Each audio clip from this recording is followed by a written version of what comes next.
Hello, sports psychology class. I'm recording our YouTube summary of our lecture for behavior modification, which is all about reinforcement, schedule of reinforcement, behavior modification, feedback, and intrinsic motivation. So we had 5 concepts discussed in this week's lecture, all designed to modify an athlete's behavior, to try to facilitate a more competitive response.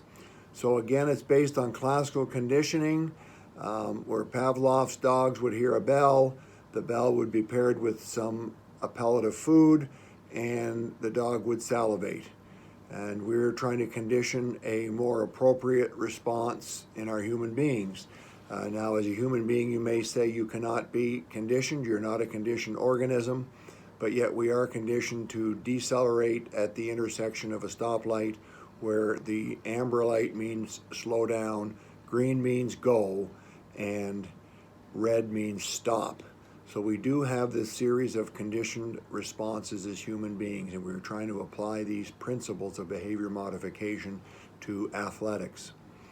So we have a number of behavior modification techniques available to the sports psychologist: positive reinforcement, negative reinforcement, punishment, shaping, and flow were the 4 techniques talked about in class. Positive reinforcement is the application of a pleasant stimulus or a reward to increase the frequency of a desired response. In other words, we have seen a behavior that we deem to be appropriate. We would like to increase the frequency of that response. Very similar again to perhaps a rat or a pigeon in a maze or a box. When the rat or pigeon works its way through the maze and presses the lever at the end of the box, a pellet of food will be the reward.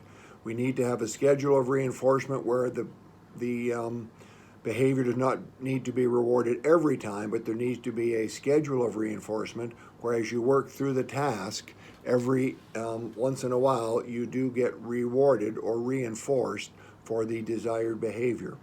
So positive reinforcement is the application of a pleasant stimulus or a reward, something we like, to increase the frequency of a desired response.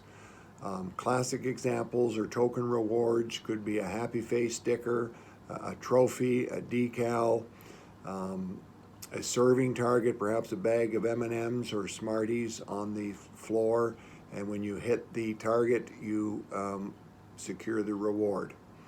Negative reinforcement is also designed to increase the frequency of a desired response, but with this behavioral modification technique, we are going to remove an unpleasant or noxious stimulus to increase the frequency of a desired response.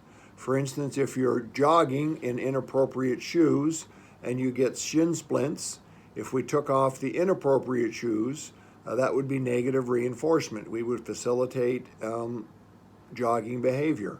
If you have a stone in your shoe and you take the stone out of your shoe and you continue jogging or running, removing the stone would be an example of negative reinforcement. We are taking something unpleasant away, removing a noxious or unpleasant stimulus to increase the frequency of a desired response. Punishment is a slightly different technique used.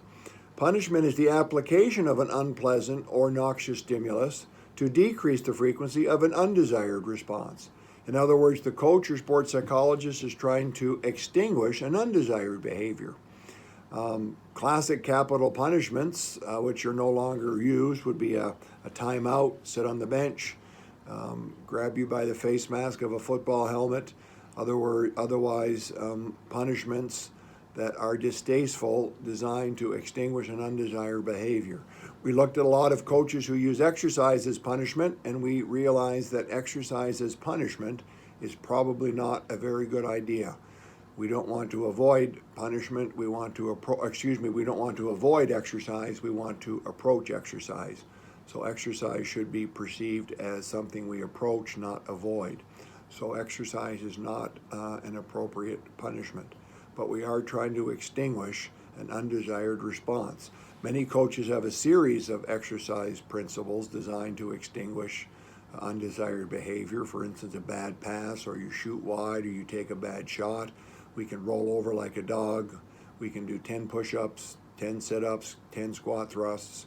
So the system, the paradigm is in place, all designed to try to extinguish or alleviate or remove the undesired behavior by applying something unpleasant to the organism to decrease the frequency of a desired response.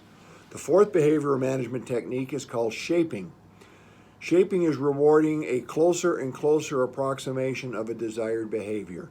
The full-blown behavior has not been demonstrated or emitted yet, but you have identified a close approximation. The behavior has been demonstrated, and you need to use that behavior as a coachable moment.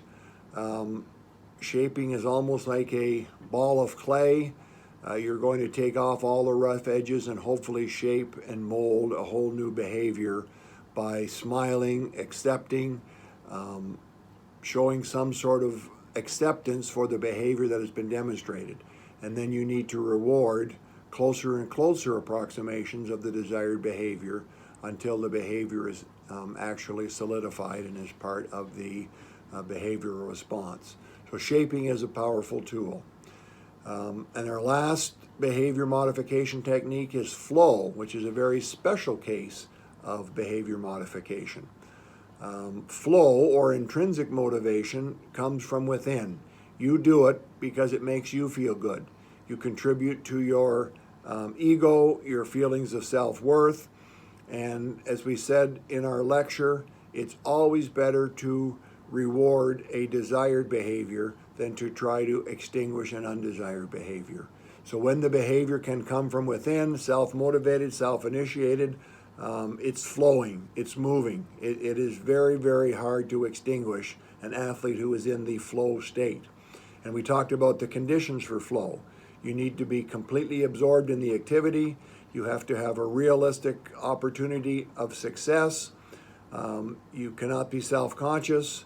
The rewards cannot be external to the situation. The rewards must be intrinsic to the situation, and they must contribute to feelings of self-worth. So if we could motivate athletes' competitive behavior, competitive juices, through the behavior modification technique of shifting from a purely extrinsic motivational style to a more intrinsic motivational style, that would be called flow, and that would be a very powerful behavior modification technique. So we did look at a video clip of the crow at the crosswalk. The crow has classically conditioned itself to drop the nut at a crosswalk. The cars will cross over the hard shell of the nut, crack the nut. Then when the light turns red, the crow can go down to the crosswalk and take the nut that is crushed by the car, and the car will not drive over the bird because the bird is going down in a conditioned response to the traffic not flowing over the intersection. So we were thinking if a crow can self-condition and modify its own behavior to successfully crack a nut, we were applying those principles to athletes and to human beings, and how we can modify a more positive, more competitive, all on the same page purpose to our behavior. So hopefully, class, those techniques of behavior modification help summarize our chapter on reinforcement, feedback, and behavior modification as a source of fueling our competitive juices in sport.